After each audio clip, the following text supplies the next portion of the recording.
নমস্কার, আজ আমি চলে এসেছি উত্তর চব্বিশ পরগনার নৈহাটির কাঁঠালপাড়া এলাকায়।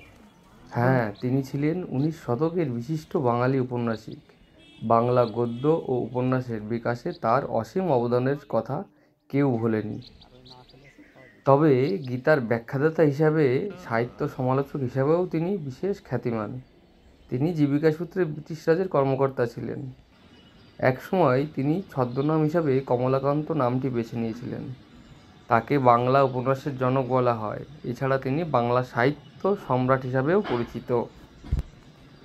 অনুমতি না পাওয়ায় ভেতরের কোনো ছবিই আমরা তুলতে পারিনি। বাইরে থেকে যতটা দেখানো সম্ভব ততটা দেখিয়েছি। এটা ওখানকার সংগ্রহশালা। কাচের বক্সের মধ্যে একটা পাগড়ি দেখা যাচ্ছে। এটা তৎকালীন সময়ে ব্যবহৃত বঙ্কিমচন্দ্র চট্টোপাধ্যায়ের পাগড়ি। আর এটা তৎসংলগ্ন এলাকায় একটা শিব মন্দির। আর এই পুরো বাড়িটা হচ্ছে তখনকার সময় আবাসস্থল ছিল। ভেতরের কিছু কিছু জায়গায় ছবি তোলার পারমিশন দিলেও সব জায়গায় আমরা পাইনি, সেই জন্য সব জায়গার ছবি আমরা তুলতে পারিনি।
মহোপাধ্যায় হরপ্রসাদ শাস্ত্রী।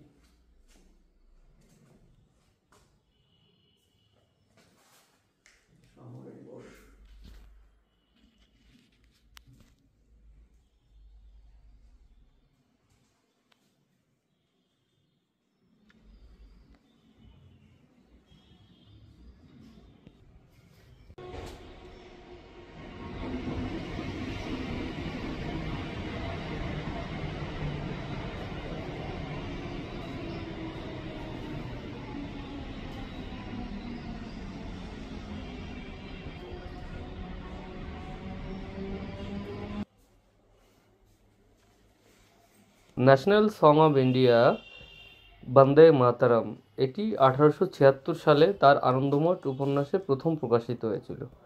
গানটি ভারতের স্বাধীনতা আন্দোলনে অগ্রণী ভূমিকা পালন করেছিল। 1950 সালে ভারতের গণপরিষদ এটিকে জাতীয় সঙ্গীত হিসাবে গ্রহণ করে।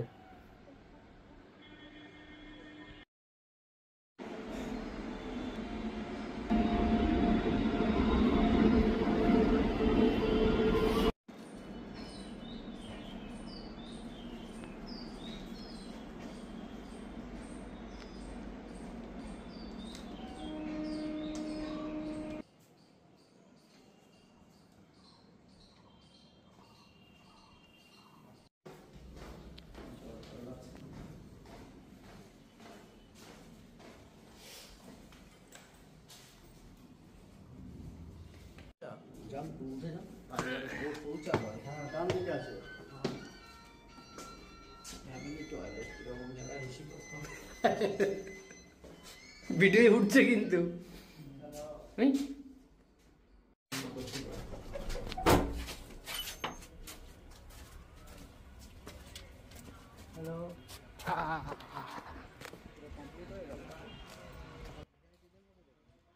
চলুন আজ তবে আসি, আবার দেখা হবে অন্য কোনো জায়গায় অন্য কোনো ভিডিওতে। নমস্কার, ভালো থাকবেন।